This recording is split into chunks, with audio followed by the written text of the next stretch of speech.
இன்னைக்கு டெடி பேரை நான் சாப்பிட போறேன். உங்களுக்கு டெடி பிடிக்கும்னா மறக்காம கமெண்ட்ஸ்ல சொல்லிட்டு போங்க. டீ ஃபார் தயிர் சோறு. டேஸ்டா சுவையா இருக்கு. E for eclairs. கிரீமியா இருக்கு. D for desire cream filled cake. டேஸ்டா இருக்கு, இனிப்பா இருக்கு, சூப்பரா இருக்கு.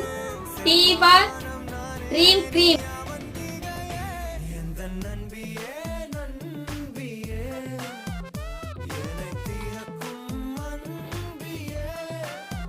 நல்ல மொறு மொறுன்னு இனிப்பா டேஸ்டா சூப்பரா இருக்கு. Y for yellow lemon. புளிப்பா இருக்கு.